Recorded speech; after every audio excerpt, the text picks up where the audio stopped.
పేరు హైమ. నేను పుట్టపర్తి వెళ్ళి హైదరాబాద్ వస్తున్నాను. కర్నూలు దగ్గర మీకు యాక్సిడెంట్ అయింది కదండి. ఆ యాక్సిడెంట్ దగ్గర ట్రాఫిక్ జామ్, దూరంగా ట్రాఫిక్ జామ్ అయింది.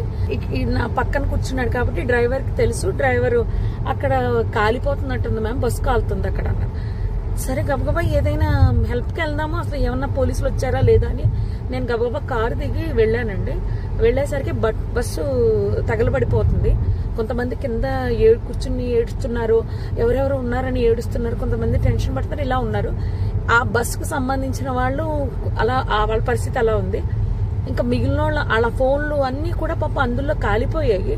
అక్కడ ఉన్న మిగిలిన జనం అండి మొబైల్స్తో వీడియోస్ తీసుకుంటున్నారండి.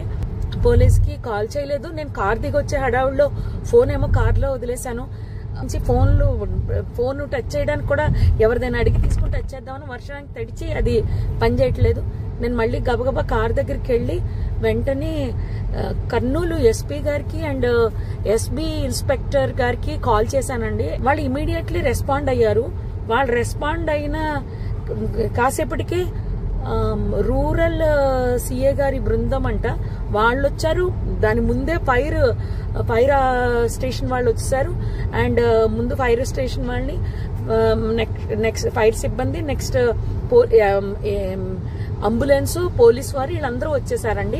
అప్పటికే ఒక ప్రైవేట్ వెహికల్ ఒక 6గురిని హాస్పిటల్ పంపించారు. నాతో అతను ఎవరో హరీష్ అంట, ధర్మవరం చెందిన అతను. పాపం చాలా మంచి వ్యక్తి ఆయన కూడా. ఆయన ఒక 6గురిని ప్రైవేట్ వెహికల్ ఎక్కించి పంపించారు. తర్వాత వీళ్ళు వచ్చాక ఒక 5గురిని అంబులెన్స్ లో ఎక్కించడం జరిగింది. ఆయన తీసుకెళ్లారండి. ఆ మాంసపు ముద్దలు కాదండి, నిజం చెప్పాలంటే చాలా దారుణం అది. అస్థి పంజరాలు అలా సీట్లలోనే చూసేసరికి అసలు నాకైతే వల్ల కాలేదు. ఎవరైనా ఫ్యామిలీ అండి, చాలా ఆ ఫ్యామిలీ ఎంత బాధపడుతూ ఉంటారో నేను అది తట్టుకోలేకపోయాను. నిజం చెప్పాలంటే పోలీసులు రాకపోయింటే చాలా ఇబ్బంది పడిపోదాము. హెవీ ట్రాఫిక్ అండి. పోలీసులు లోపలికి రావడానికి బయటకి కూడా ఉండకపోను. ఆ ఇన్ఫర్మేషన్ ఇవ్వడంతో క్లియర్ చేసుకుంటూ వస్తూ మొత్తం లోపలికి వచ్చారు. అంతా ఆఫ్ చేశారు, మంటలు ఆఫ్ చేశారు. ఆ బస్ కిందనే బైక్ ఉండిపోయింది.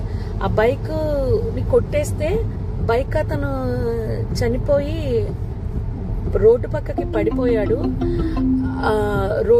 పడిపోయాడు.